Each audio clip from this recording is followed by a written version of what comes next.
ಅಲ್ಪಸಂಖ್ಯಾತರ ಬ್ಯಾಂಕ್ ವತಿಯಿಂದ ಈ ಒಂದು ಕಾರ್ಯವನ್ನು ನಮ್ಮ ಮಾವನವರಾದಂಥ ಅಶ್ಫಾಕ್ ಮುದ್ದೇಬೇಳ ಅವರು ಆರಂಭ ಮಾಡಿದ್ದರು. ಅವರ ಒಂದು ಕನಸಿನ ಕೂಸು ಇವತ್ತು ಒಂದು ಹೆಮ್ಮರವಾಗಿ ಬೆಳೀತಾ ಇದೆ ಅಂತಕ್ಕಂಥದ್ದನ್ನೇ ಒಂದು ಸಂತೋಷವಾಗಿರ್ತಕ್ಕಂಥ ವಿಚಾರ.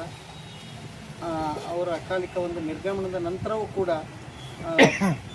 ಬಾಬು ಮುದ್ದೇಬೇಳ ಅವರು, ರಾಜು ಕುಂಟೋಜಿಯವರು ಹಾಗೂ ಎಲ್ಲ ಈ ಒಂದು ಬ್ಯಾಂಕಿನ ಅಧ್ಯಕ್ಷರು ಮತ್ತು ಕಾರ್ಯದರ್ಶಿಗಳು ಮತ್ತು ಈ ಒಂದು ಆಡಳಿತ ಮಂಡಳಿಯ ಎಲ್ಲ ಸರ್ವ ಸದಸ್ಯರ ಒಂದು ಅವಿರತವಾದಂಥ ಒಂದು ಶ್ರಮದಿಂದ, ಈ ಒಂದು ಸಿಬ್ಬಂದಿಯ ಒಂದು ಅವಿರತವಾದಂಥ ಶ್ರಮದಿಂದ ಈ ಒಂದು ಸಂಸ್ಥೆ ಇವತ್ತು ಹೆಮ್ಮರವಾಗಿ ಬೆಳೆಯುವಂತೆ ದಾಪುಗಾಲು ಹಾಕ್ತಾ ಇದೆ. ಈ ಒಂದು ಸಂದರ್ಭದಲ್ಲಿ ನಾನು ಇತ್ತೀಚೆಗೆ ನೋಡಿದಂಥ ಸಂದರ್ಭ ಏನಂತಂದರೆ, ಬ್ಯಾಂಕು ನಿಜವಾಗಲೂ ಒಂದು ಅಭಿವೃದ್ಧಿಯನ್ನು ಪಡಿತಾ ಇದೆ. ಈ ವಸೂಲಾತಿಯಲ್ಲಿ ಆಗಿರ್ಬೋದು ಅಥವಾ ಕಲೆಕ್ಷನ್ದಲ್ಲಿ ಆಗಿರ್ಬೋದು, ಎಲ್ಲದರಲ್ಲಿಯೂ ಕೂಡ ಆ ಒಂದು ಅಭಿವೃದ್ಧಿಯನ್ನು, ಒಂದು ಚುರುಕು ವೇಗವನ್ನು, ಚಟುವಟಿಕೆಯನ್ನು ಹೊಂದಿದೆ.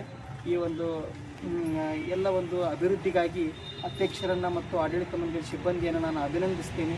ಇದೇ ರೀತಿ ಬ್ಯಾಂಕು ಸರ್ವತೋಮುಖ ಅಭಿವೃದ್ಧಿಯನ್ನು ಪಡೀಲಿ ಅಂತ ಹೇಳಿ ಆಶಿಸಿ ನನ್ನೆರಡು ಮಾತುಗಳನ್ನು ನಡೆಸ್ತೀನಿ. ತಮ್ಮ ತಂದೆಯವರ ಕಾಲದಿಂದಲೂ ಸೇವೆಯನ್ನು ಸಲ್ಲಿಸ್ತಾ ಬಂದಿದ್ದಾರೆ ಅವರ ತಂದೆಯವರು ಕೂಡ.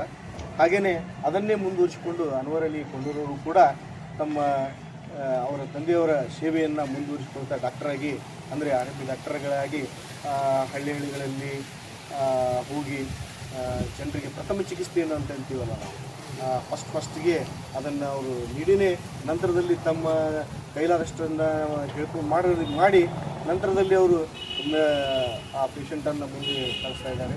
ಅಂಥವ್ರಿಗೆ ಭಾವೈಕ್ಯತೆಯಲ್ಲಿ ಯಾರೇ ಇರಲಿ, ಮುಸ್ಲಿಮರೇ ಇರಲಿ ಅಥವಾ ಹಿಂದೂಗಳೇ ಇರಲಿ, ಯಾರೇ ಇರಲಿ, ಅವರನ್ನು ಭೇದ ಭಾವವನ್ನು ಮಾಡಲಾರ್ದೇ ತಮ್ಮ ಸೇವೆಯನ್ನು ಸಲ್ಲಿಸುತ್ತಾ ಇಲ್ಲಿವರೆಗೂ ಭಾಳ ಜನಪ್ರಿಯ ಕಾರ್ಯಗಳನ್ನು, ಹಾಗೆಯೇ ಆ ಊರಿನ ಸ್ವಚ್ಛತೆಯನ್ನು ಹಾಗೂ ನೈರ್ಮಲ್ಯತೆಯನ್ನು ಇವೆಲ್ಲವನ್ನು ಅವರು ಆ ಊರಿನ ಗಣ್ಯರ ಜೊತೆಗೆ ಕೂಡಿಕೊಂಡು ಸಂಪರ್ಕವನ್ನು ಇಟ್ಟುಕೊಂಡು ಇಂದಿಗೂ ಕೂಡ ಅವರು ಸಾಕಷ್ಟು ಸೇವೆಯನ್ನು ಮಾಡ್ತಾಯಿದ್ದಾರೆ. ಅಷ್ಟೇ ಅಲ್ಲದೆ ಗರ್ವಭಂಗ ಎನ್ನುವಂಥ ಒಂದು ಪತ್ರಿಕೆಯ ಸಂಪಾದಕರಾಗಿ, ಹಾಗೆಯೇ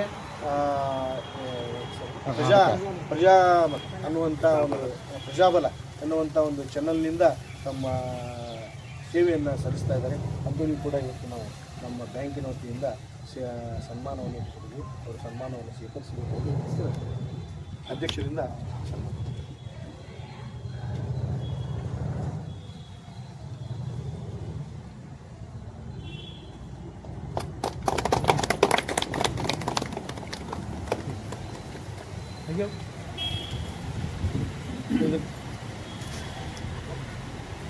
ನೋಡಿ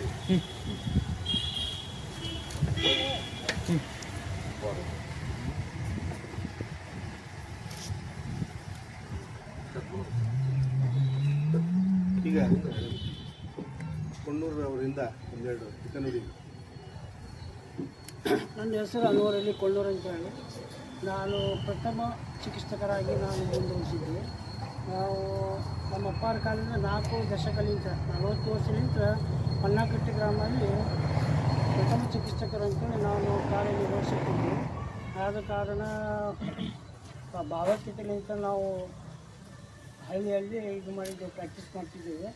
ಅದು ಆದ ನಂತರ ಮತ್ತು ನಾವು ಗರ್ವಭಂಗ ದಿನಪತ್ರಿಕೆ ವ್ಯವಸ್ಥಾಪಕ ಸಂಪಾದಕರಾಗಿ ನೇಮಕ ಮಾಡಿದ್ದೇವೆ. ಮತ್ತು ಇನ್ನು ಪ್ರಜಾಬಲ ಕನ್ನಡ ನ್ಯೂಸ್ ಚಾನಲ್ದ ಸಂಪಾದಕನಾಗಿದ್ದೇನೆ. ಜನರನ್ನು ಮುಂದೆ ನಾವು ಸತ್ಯಾಂಶವನ್ನು ತೋರಿಸೋದಕ್ಕೆ ನಾವು ಇದು ಮಾಡಿದ್ದೇವೆ. ಹಾಗೂ ನಮ್ಮ ಸಮಾಜದ ಗುರುಗಳು ಅಂತ ಅವರೆಲ್ಲ ಆಶೀರ್ವಾದದಿಂದ ನನಗೆ ಸನ್ಮಾನ ಮಾಡಿದ್ದಾರೆ. ಅವರಿಗೆಲ್ಲ ಧನ್ಯವಾದ ಕೊಡುತ್ತೇನೆ.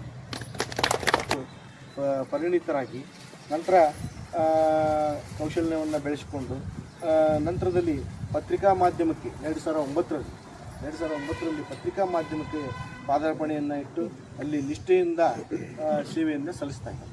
ಅಂದರೆ ಹೈದರಾಬಾದ್ ಕರ್ನಾಟಕ ಎನ್ನುವಂಥ ಪತ್ರಿಕೆಯಲ್ಲಿ ಅವರು ಸಾಕಷ್ಟು ದುಡಿಮೆಯನ್ನು ಕೂಡ ಮಾಡ್ತಾ ಇದ್ದಾರೆ. ಅದೇ ರೀತಿಯಾಗಿ ಜಿಲ್ಲಾ ಪತ್ರಕರ್ತರ ಕಾರ್ಯನಿರತ ಸಂಘದ ಸದಸ್ಯರಾಗಿಯೂ ಕೂಡ, ಹಾಗೆಯೇ ಫೋಟೋಗ್ರಾಫರಾಗಿಯೂ ಕೂಡ ಅಲ್ಲಿ ಸೇವೆಯನ್ನು ಅಲ್ಲಿ ಸಂಘದ ಸದಸ್ಯರಾಗಿ ಸೇವೆಯನ್ನು ಸಲ್ಲಿಸ್ತಾ ಇದ್ದಾರೆ.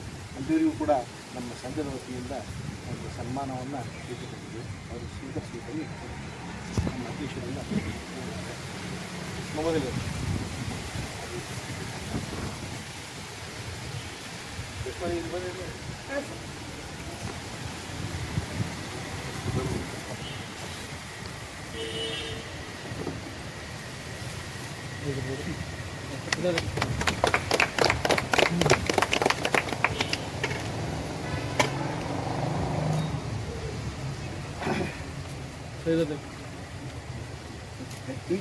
जरा बात करो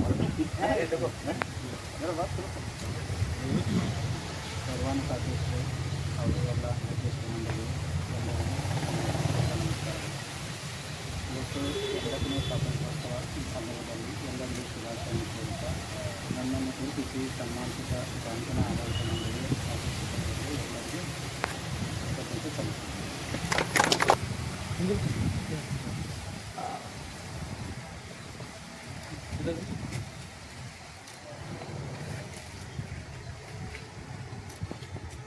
ಬಿಳಿಗಿಯವರು ಕೂಡ ಬಾಗಲಕೋಟೆಯ ವಾಸಿಗಳು.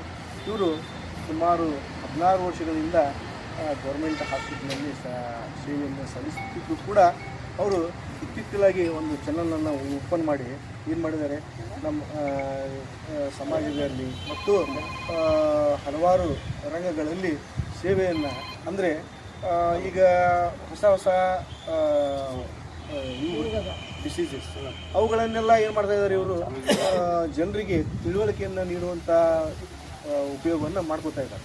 ಆ ಚಾನಲ್ ಮೂಲಕ ಉಪಯೋಗವನ್ನು ನೀಡ್ತಾ ಇದ್ದಾರೆ, ಜನರಿಗೆ ತಿಳುವಳಿಕೆಯನ್ನು ನೀಡಬೇಕಾಗಿ. ಯಾಕಂದರೆ ಹಳ್ಳಿಯೊಳಗೆ ಅದರದ್ದು ಅವೇರ್ನೆಸ್ ಇರೋದಿಲ್ಲ, ಜಾಗೃತಿ ಇರೋದಿಲ್ಲ. ಅದನ್ನು ಈ ಚಾನಲ್ ಯಾಕಂದರೆ ಭಾಳಷ್ಟು ಜನರಿಗೆ ಎಲ್ಲರ ಕೈಯಲ್ಲಿ ಮೊಬೈಲ್, ಆ ಮೊಬೈಲನ್ನು ಬಳಸಿಕೊಂಡು ಇವರು ತಮ್ಮ ಸೇವೆಯನ್ನು ಸಲ್ಲಿಸ್ತಾ ಇದ್ದಾರೆ. ಅಂಥವ್ರಿಗೂ ಕೂಡ ನಾವು ಪ್ರೋತ್ಸಾಹ ನೀಡಬೇಕು, ನೀವೆಲ್ಲ ಪ್ರೋತ್ಸಾಹವನ್ನು ನೀಡಬೇಕು. ಆದ ಕಾರಣದಿಂದ ಅವ್ರಿಗೂ ಕೂಡ ನಾವು ಈ ಸೇವೆಯನ್ನು ಪರಿಗಣಿಸಿ ಅವರಿಗೆ ಸನ್ಮಾನವನ್ನು ತಾವೆಲ್ಲರೂ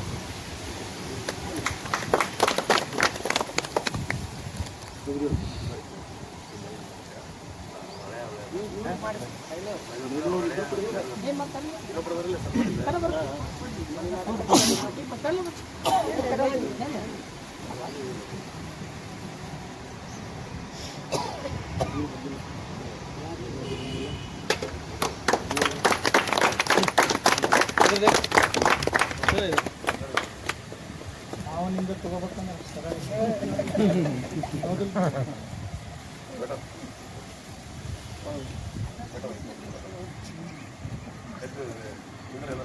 ಯಾಕಂದರೆ ಅವರು ಕೂಡ ನಿರ್ದೇಶಕರಾಗಿರುವುದರಿಂದ ಅವ್ರ ಕಡೆಯಿಂದ ಅವರ ಹಳೆಯವರಿಗೆ